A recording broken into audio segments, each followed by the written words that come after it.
Olá, eu sou a Janaína Cunha, psicóloga, e no vídeo de hoje a gente vai conversar sobre o que é aba.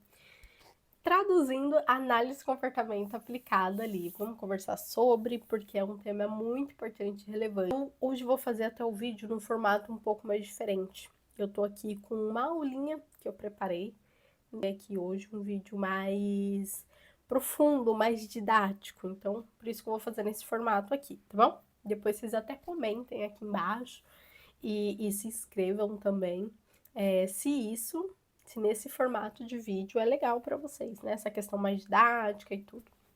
Então vamos lá, o que é análise de comportamento aplicada?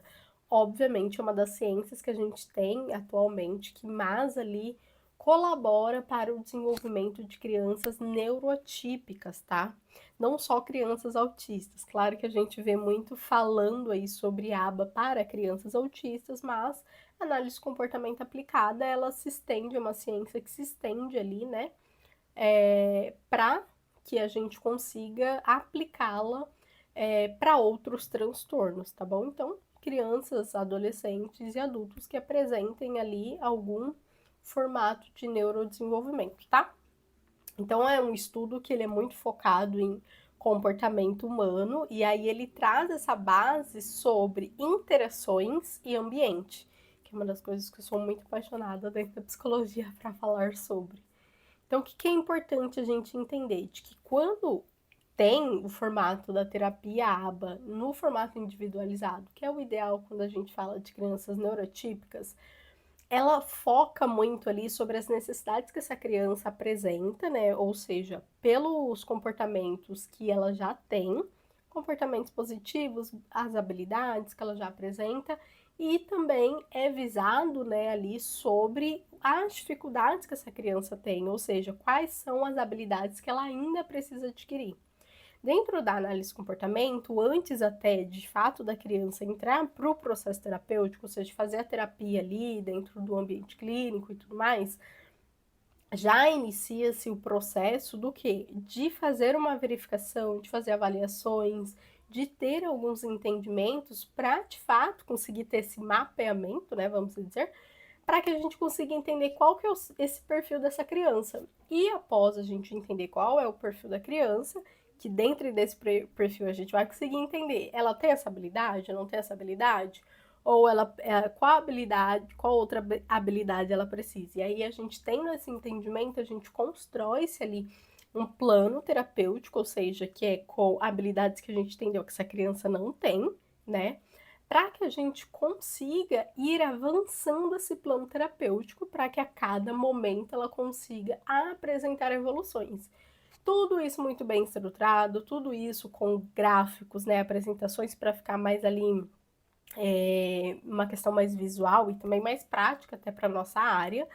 E sempre ali a gente vai mencionando através de datas, então dependendo do repertório da criança, faixa etária, que aí tem que entender todo um contexto, né? Aí tem-se, por exemplo, sei lá, em 3 meses ela precisa adquirir esse comportamento. Por exemplo, vou falar habilidades mais básicas, né? Um contato visual melhor, mais estruturado, ou então o apontar, que é um pré-requisito para que ela consiga depois conseguir avançar em outras habilidades. Ou, por exemplo, como que está a questão da fala, que é um processo que a gente também faz ali de estimulação, né, que envolve questão comportamental, para que ela consiga melhorar com a fone em algum formato.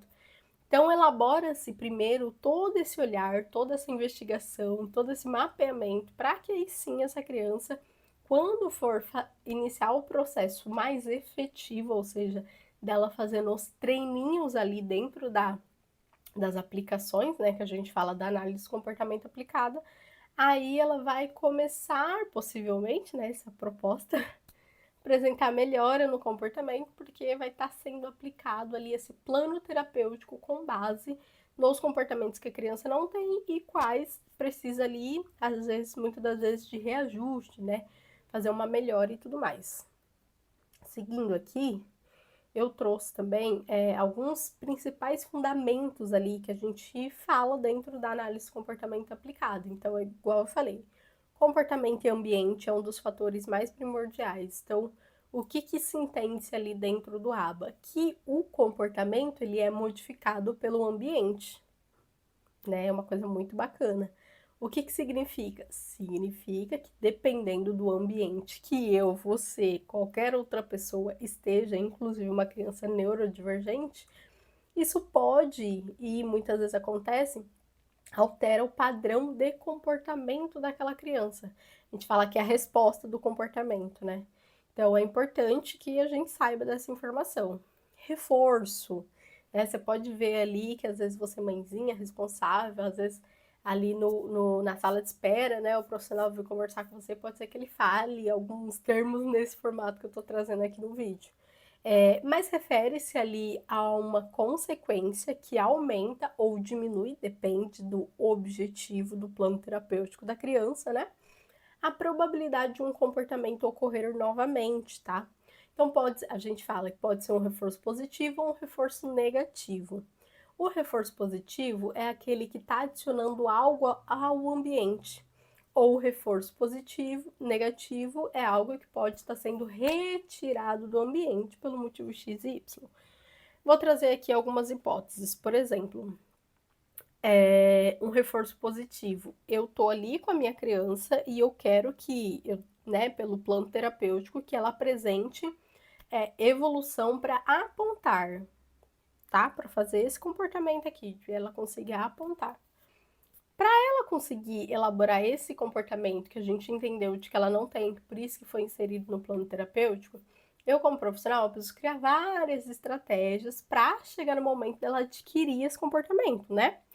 Para isso, eu ali em ambiente terapêutico, eu vou apresentando várias atividades, por exemplo, aqui eu não tenho nada aqui agora, mas tenho aqui uma folhinha, aleatoriamente, tá? Por exemplo, imagina que eu tenho um papelzinho e para me estimular esse apontar dessa criança, eu vou apresentar imagens, por exemplo, imagina que o hiperfoco desse paciente é carros.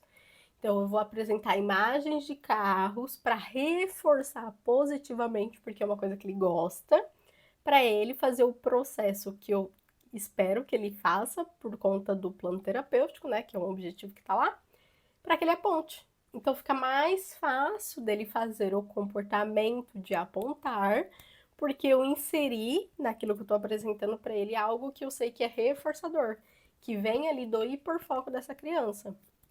E aí, claro, a gente vai utilizar o hiperfoco conforme fazer sentido pro perfil daquele paciente, tá? A gente não usa assim aleatoriamente, deliberadamente, né? Tem que ser com consciência profissional, várias outras questões. Quando a gente fala de reforço positivo, é ao contrário, né? Então, vou usar o mesmo exemplo. Eu tô aqui fazendo atividade bonitinha com a criança e tudo mais. Ela tá fazendo um apontar, tudo certo.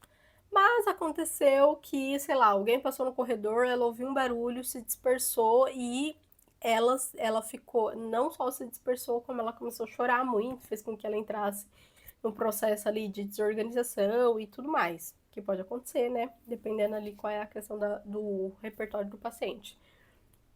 Nisso, o que que eu vou fazer? Claro que não nesse contexto eu vou estar reforçando ela negativamente, mas eu naturalmente vou fazer a retirada disso.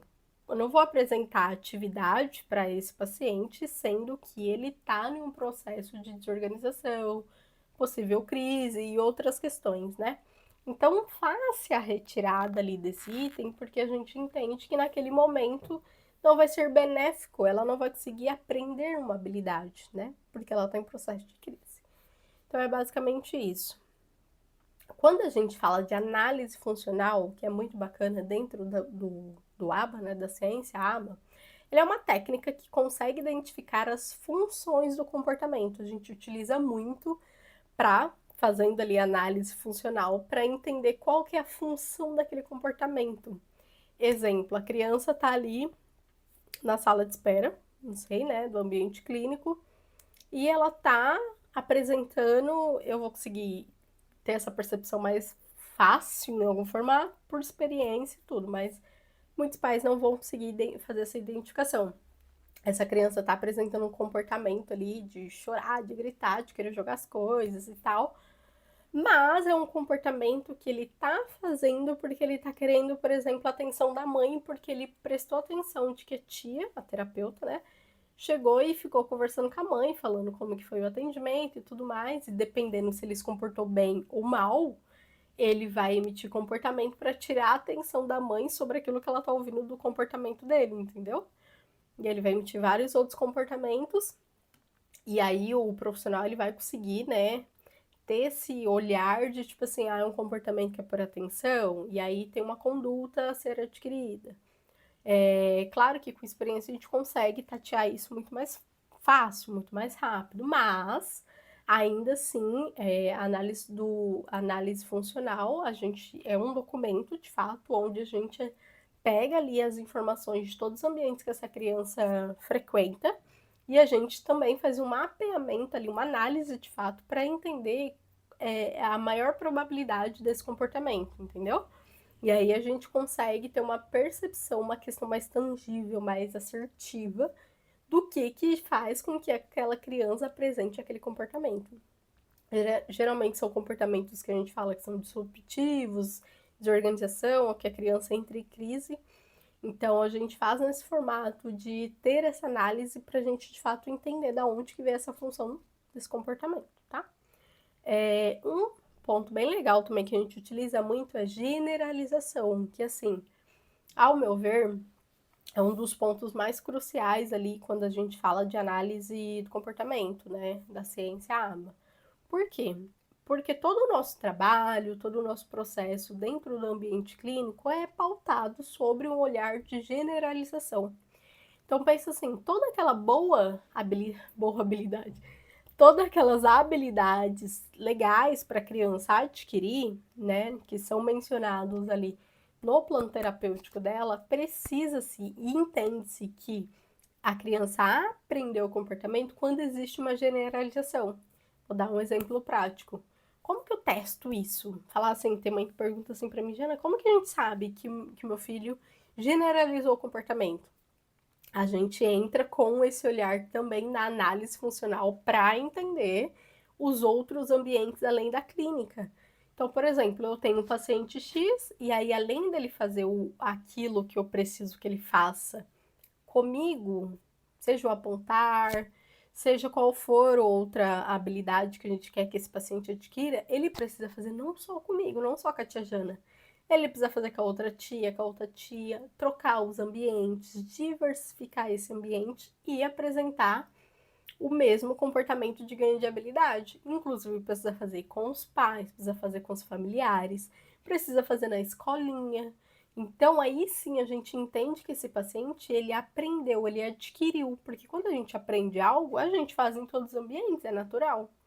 Quando essa criança ainda ela não aprendeu, ela vai fazer naquele ambiente que ela se sente segura, geralmente no ambiente onde começou esse comportamento. Então, por exemplo, se foi no ambiente clínico, ela vai ter uma tendência maior comportamental para fazer mais esse comportamento no ambiente clínico. Conforme ela ganha segurança, estrutura, ela vai fazendo com a mãe, no ambiente familiar. Depois ela vai estendendo para a escola e assim por diante, todos os ambientes que ela vier a frequentar. Então, a generalização é muito bacana quando a gente fala dentro da ciência ABA, porque é uma capacidade do indivíduo de responder da mesma forma a diversas pessoas, né? E também a ambientes diferentes. Então, é nesse formato que a gente consegue tatear como profissional de, olha, cheque nessa habilidade que o paciente conseguiu, vamos seguir o próximo objetivo, né? E aí a gente consegue ter essa percepção ali em questão profissional, que é bem legal.